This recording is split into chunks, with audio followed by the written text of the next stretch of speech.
എല്ലാവരെയും മറ്റൊരു വാർത്തയിലേക്ക് ഞാൻ സ്വാഗതം ചെയ്യുകയാണ്. നെതന്യാഹു കൊല്ലപ്പെട്ടോ ഇല്ലയോ എന്നത് ലോകത്ത് വലിയ ചർച്ചകൾക്ക് കാരണമായിരിക്കുകയാണ്. മാർച്ച് 8 ഇറാൻ നടത്തിയ ആക്രമണത്തിൽ ഇസ്രായേലിന്റെ പ്രധാനമന്ത്രിയായ നെതന്യാഹു ഉൾപ്പെടുന്ന വലിയ ഒഫീഷ്യൽ സംഘവും അയാളുടെ മകനും സഹോദരനുമെല്ലാം കൊല്ലപ്പെട്ടു എന്ന വാർത്ത പരന്നതോടെ മാർച്ച് 12 നെതന്യാഹു രാജ്യത്തെ അഭിസംബോധന ചെയ്യുന്ന വീഡിയോ സൈന്യം ഒഫീഷ്യലായി പുറത്തുവിട്ടതിൽ നെതന്യാഹുവിന് 6 വിരലുകൾ ഉള്ളതായി കണ്ടെത്തുകയും ഇത് AI ജനറേറ്റർ വീഡിയോ ആണെന്ന് സ്ഥിരീകരിക്കുകയും ചെയ്തിട്ടുണ്ട്. നെതന്യാഹു ജീവിച്ചിരിപ്പുണ്ടെങ്കിൽ എന്തിന് AI വീഡിയോ പുറത്തിറക്കണം എന്ന ചോദ്യമാണ് ഉയരുന്നത്. മാത്രമല്ല, നെതന്യാഹുവിന്റെ മകനായ യയർ നെതന്യാഹുവിന്റെ ട്വിറ്റർ ഹാൻഡിലും മാർച്ച് 8 ശേഷം സജീവമല്ല എന്നതും ഇയാളും കൊല്ലപ്പെട്ടു എന്ന സംശയത്തെ ബലപ്പെടുത്തുന്നുണ്ട്. എന്നാൽ ഇറാന്റെ റവല്യൂഷണറി ഗാർഡ് അല്ലെങ്കിൽ IRGC പറയുന്നത്, ഇനി അഥവാ ഈ കുട്ടികളെ കൊല്ലുന്ന കുറ്റവാളി ജീവിച്ചിരിപ്പുണ്ടെങ്കിൽ ഞങ്ങൾ അവരെ പിന്തുടരുകയും അതിക്രൂരമായി കൊല്ലുകയും ചെയ്യും എന്നാണ്. ഇത് ഇറാൻ സൈന്യത്തിന്റെ സഫ ന്യൂസിലൂടെയാണ് അവർ പുറത്തുവിടുന്നത്. എന്തായാലും നെതന്യാഹു ഇപ്പോൾ കൊല്ലപ്പെട്ടിട്ടില്ലെങ്കിൽ പോലും ഇനി അധിക നാൾ അയാൾക്ക് ഭൂമിയിൽ തുടരാനാവില്ല എന്നാണ് ഇറാൻ വ്യക്തമാക്കുന്നത്. പിന്നെ മറ്റൊരു കാര്യം, നെതന്യാഹു യുദ്ധരംഗത്തില്ല എന്നതിന്റെ തെളിവായിട്ട് യുദ്ധം എത്രയും വേഗം അവസാനിപ്പിക്കാനുള്ള ട്രംപിന്റെ തിടുക്കത്തെ ചില യുദ്ധകാര്യ വിദഗ്ധർ ചൂണ്ടിക്കാട്ടുന്നുണ്ട്. നെതന്യാഹുവും ട്രംപും കൂടിയാണ് ലോകത്ത് കുഴപ്പങ്ങൾ വിതച്ചുകൊണ്ടിരുന്നത്. ഇപ്പോൾ പരസ്യമായി നെതന്യാഹുവിന്റെ പ്രസ്താവനകളോ അല്ലെങ്കിൽ ഇവർ തമ്മിലുള്ള കാര്യങ്ങളോ കൂടിക്കാഴ്ചകളോ ഒന്നും റിപ്പോർട്ട് ചെയ്യപ്പെടുന്നില്ല. എല്ലാം ട്രംപ് ഒറ്റയ്ക്കാണ് പറയുന്നതും ചെയ്യുന്നതുമെല്ലാം. അതിനർത്ഥം നെതന്യാഹു ചിലപ്പോൾ ഭൂമിയിൽ ഉണ്ടാവില്ല എന്ന് തന്നെയാണ്. ഇറാൻ സൈന്യം ആയുധം താഴെ വെക്കണമെന്നും അതല്ലെങ്കിൽ യാതൊരു വിട്ടുവീഴ്ചയുമില്ലാതെ ഇറാന്റെ എണ്ണ കേന്ദ്രങ്ങൾ ഉൾപ്പെടെ ആക്രമിക്കുമെന്നും ട്രംപ് മുന്നറിയിപ്പ് നൽകാൻ തുടങ്ങിയിട്ട് 15 ദിവസത്തിലധികമായി. യുദ്ധത്തിന്റെ ആദ്യ ദിവസം മുതൽ ഈ മുന്നറിയിപ്പ് അയാൾ തുടർന്നുകൊണ്ടിരിക്കുകയാണ്. ഇപ്പോൾ ട്രംപിന്റെ ഈ മുന്നറിയിപ്പും ഭീഷണിയും ഒക്കെ ഒരു നിലവിളി പോലെ ആയിട്ടുണ്ട് എന്ന് പ്രത്യേകം നിങ്ങൾ ശ്രദ്ധിക്കേണ്ടതാണ്. അയാളിപ്പോൾ ശരിക്കും ഒരു നിലവിളി പോലെ തന്നെ യുദ്ധം അവസാനിപ്പിക്കണം എന്ന നിലപാടിലേക്ക് മാറിക്കൊണ്ടിരിക്കുകയാണ്. അതിനായി കടുത്ത ശ്രമങ്ങളാണ് ട്രംപ് നടത്തുന്നത്. ഇറാന്റെ മേൽ അമേരിക്ക നടത്തുന്ന ആക്രമണങ്ങൾക്ക് പഴയ ഒരു ലക്ഷ്യവുമില്ല, വെറുതെ വിജനമായ പ്രദേശങ്ങളിൽ ബോംബിട്ട് തിരികെ പോരുന്നു എന്ന ആരോപണവുമുണ്ട്.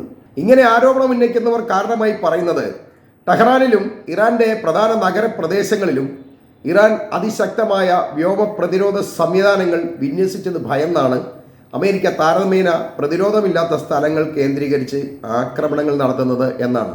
നിങ്ങൾ ഇതിൽ പ്രത്യേകം ശ്രദ്ധിക്കേണ്ടത്, ഇറാനിൽ ഇതുവരെ ഏതാണ്ട് 1400ഓളം പേര് മാത്രമേ മരിച്ചതായിട്ട് റിപ്പോർട്ട് ചെയ്യപ്പെട്ടിട്ടുള്ളൂ. അതേസമയം ഇസ്രയേലിൽ 10,000-കണക്കിന് ആളുകൾ കൊല്ലപ്പെട്ടതായിട്ടാണ് അനൗദ്യോഗിക റിപ്പോർട്ടുള്ളത്. ഔദ്യോഗികമായി ഇസ്രയേലിൽ ആരും കൊല്ലപ്പെട്ടതായി പോലും അവർ പറയുന്നില്ല. 1-2 പേർക്ക് വീട് പരിക്ക് പറ്റി എന്ന് മാത്രമേ ഉള്ളൂ. എന്നാൽ ബങ്കറുകളും കെട്ടിടങ്ങളും മുഴുവൻ തകർന്നു കിടക്കുകയാണ്. ഒരു മനുഷ്യനെയും പുറത്തേക്ക് കാണാനില്ല. ജനങ്ങൾ ജീവൻ രക്ഷിക്കാൻ വേണ്ടി ബങ്കറുകളിൽ ഒളിച്ചിരിക്കുകയാണ്. അതോടൊപ്പം തന്നെ ഓരോ ദിവസവും യാതൊരു വിട്ടുവീഴ്ചയുമില്ലാതെ ഇറാൻ ഇസ്രായേലിന് മേൽ ആക്രമണങ്ങൾ നടത്തിക്കൊണ്ടിരിക്കുകയാണ്.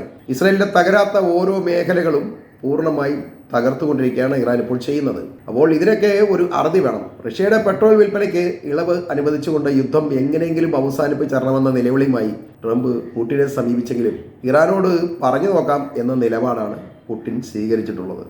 അതുപോലെ തന്നെ എക്കാലവും ഒരു അമേരിക്കൻ കോർപ്പറേറ്റ് കമ്പനിയായ UN പൊതുസഭ മിഡിൽ ഈസ്റ്റ് രാജ്യങ്ങളുടെ നിർബന്ധം കാരണം ഇറാൻ അവർക്ക് മേലുള്ള ആക്രമണം അവസാനിപ്പിക്കണം എന്ന് പറഞ്ഞത് പരിഹാസ്യത്തോടെയാണ് ഇറാൻ സ്വീകരിച്ചത്. ഈ UN എന്നത് വെറുതെ അമേരിക്കയെ സപ്പോർട്ട് ചെയ്യാൻ വേണ്ടി കൂടിയിരിക്കുന്ന ഒരു സംഘടനയാണെന്ന് എല്ലാവർക്കും അറിയാം. അമേരിക്ക എന്തു പറയുന്നു അതിനനുസരിച്ചാണ് UN നീങ്ങുന്നത്. UN പറയുന്നത് ഇസ്രായേൽ പറയുന്ന പോലെ മാത്രമേ ഉള്ളൂ. അല്ലാതെ UN പ്രത്യേക വിലയൊന്നും ആരും കൊടുക്കേണ്ടതില്ല. അമേരിക്കയുടെ ശിങ്കിടികളായ കുറെ രാജ്യങ്ങളുടെ ഒരു സഭയാണ് UN എന്ന് പറയുന്നത്. എന്നാൽ UN ഈ പ്രസ്താവന നടത്തിയതിന് തൊട്ട് പിന്നാലെ സംഭവിച്ചത് ടെൽ-അവീവിൽ നിന്നും ഇസ്രായേലിന്റെ മറ്റു പ്രധാന നഗരങ്ങളിൽ നിന്നും കഴിയുന്നതും വേഗം എല്ലാവരും ഒഴിഞ്ഞു പോയിക്കൊള്ളണം എന്ന ഇറാന്റെ മുന്നറിയിപ്പാണ്. ഇത് ജൂതരെ വല്ലാതെ പരിഭ്രമത്തിലാക്കിയിട്ടുണ്ട്. എങ്ങോട്ട് പോകാനാണ് ഈ ജൂതന്മാർ? ഒരിടത്തും പോയി ഓടി ഒളിക്കാനുള്ള സ്ഥലമൊന്നുമില്ല. ചെറിയൊരു രാജ്യത്ത് കിടന്ന് അങ്ങോട്ടും ഇങ്ങോട്ടും ഓടാമെന്നല്ലാതെ മറ്റൊന്നിനും ഇവർക്ക് കഴിയില്ല.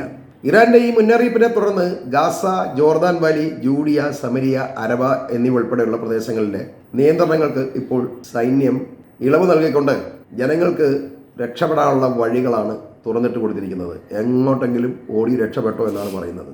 സൈനിസ്റ്റ് രാജ്യം ഇപ്പോൾ കടുത്ത പ്രതിസന്ധിയിലും വലിയ ഭയത്തിലുമാണുള്ളത്. അത് നമ്മളെല്ലാവരും കാണുന്നത് തന്നെയാണ് അവിടെ സംഭവിക്കുന്നത്. മുഴുവൻ തകർത്ത് വാരുകയാണ്. സൈറണുകൾ രാപ്പകലില്ലാതെ മുഴങ്ങുന്നുണ്ട്. അതിന് പ്രത്യേക സമയമൊന്നുമില്ല. മിസൈൽ വന്നാലും ഇല്ലെങ്കിലും സൈറൺ ഇങ്ങനെ അടിച്ചുകൊണ്ടിരിക്കുകയാണ്. യൂതർ എവിടെയും പോകാനിടവില്ലാതെ ബോംബ് ഷെൽട്ടറുകളിൽ കഴിയുകയും ചെയ്യുന്നുണ്ട്. ഇടയ്ക്കിടെ ഈ ഷെൽട്ടറുകളും തകർന്ന് അവയ്ക്കുള്ളിൽ അവർ അകപ്പെടുകയും ചെയ്യുന്നുണ്ട്.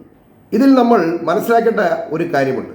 ഇസ്രായേലിലെ പുതിയ തലമുറ ഏറ്റവും സുരക്ഷിത രാജ്യമെന്ന അഭിമാനത്തോടെ ഭയമില്ലാതെയും അഹങ്കാരത്തോടെയും കഴിഞ്ഞ ആ നാളുകൾ ഇപ്പോൾ അവസാനിച്ചു എന്നുള്ളതാണ് വാസ്തവം. ഹിറ്റ്ലറുടെ ഹോളോകോസ്റ്റിന് ശേഷം ജനിച്ച അടുത്ത തലമുറ കാര്യമായ ഭയമില്ലാതെ 75 കൊല്ലം പിന്നിട്ടപ്പോൾ വാർദ്ധക്യത്തിൽ അവരെ അറുങ്കുലയുടെ ഭയം ഇപ്പോൾ വല്ലാതെ അലട്ടുകയാണ്.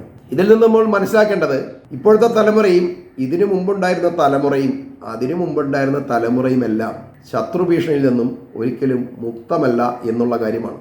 അത് യൂതരുടെ ഒരു ശാപമായിട്ട് വേണമെങ്കിൽ കരുതാവുന്നതാണ്. നിത്യവും ഇറാന്റെ ആക്രമണം കൂടുതൽ രൂക്ഷമാകുന്നതോടെ അതിനെ പ്രതിരോധിക്കാൻ ട്രംപ് തന്നെ കൊണ്ട് ആവുന്നതെല്ലാം ഇപ്പോൾ ചെയ്യുന്നുണ്ട്. വിദേശത്തുള്ള അമേരിക്കയുടെ ഒട്ടുമിക്ക പ്രതിരോധ സംവിധാനങ്ങളും മിഡിൽ ഈസ്റ്റിലേക്ക് മാറ്റാനാണ് അമേരിക്ക ഇപ്പോൾ ശ്രമിച്ചുകൊണ്ടിരിക്കുന്നത്.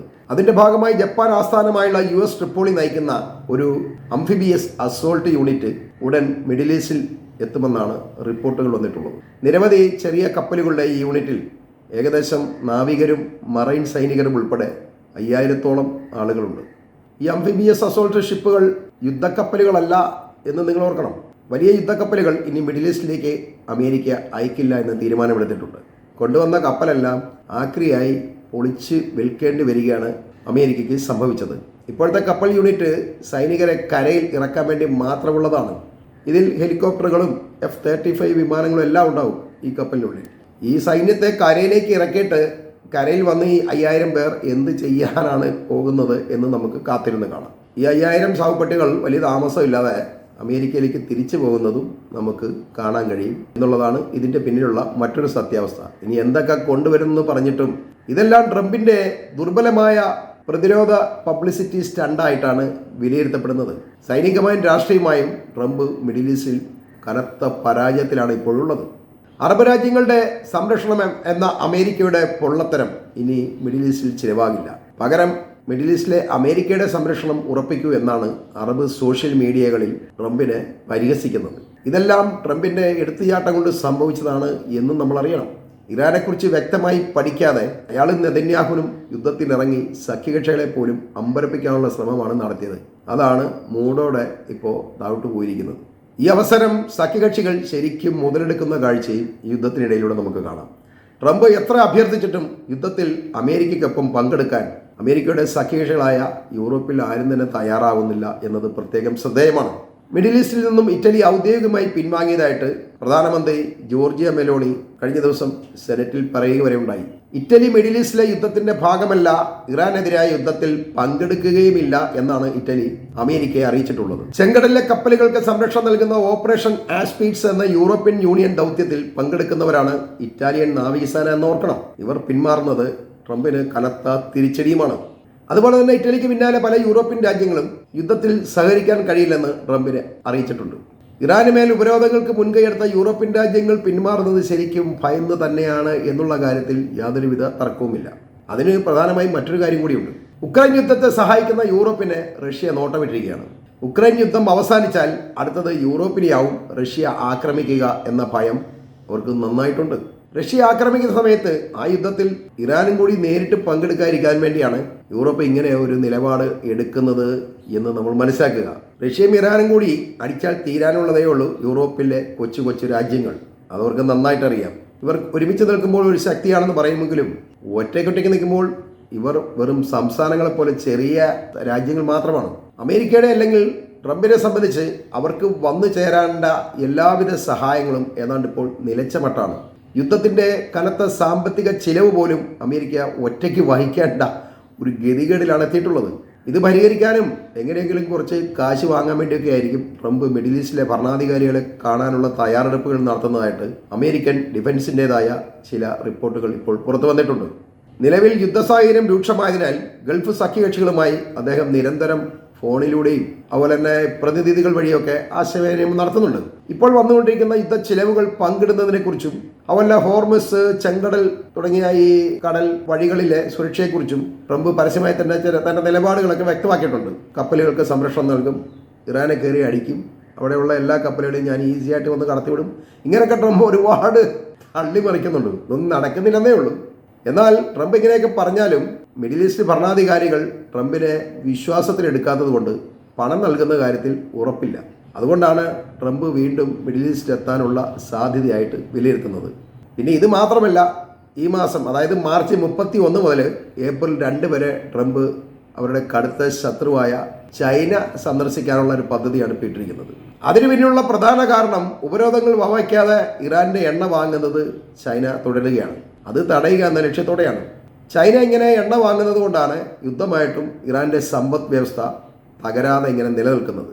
അത് മനസ്സിലാക്കിക്കൊണ്ടാണ് ചൈനയുടെ മുന്നിൽ ചെന്ന് കാലിൽ വീണ് പൊട്ടിക്കരയാൻ വേണ്ടിയാണ് ട്രംപ് പോകുന്നത് എന്ന് ഏതാണ്ട് പരസ്യമായി കഴിഞ്ഞിട്ടുണ്ട്. അപ്പോൾ ട്രംപ് ഇപ്പോൾ യുദ്ധം ജയിക്കാൻ വേണ്ടി ഏത് അവസ്ഥയിലേക്കും ചെന്നെത്താനുള്ള ഒരു ഗതികേടിലാണുള്ളത്.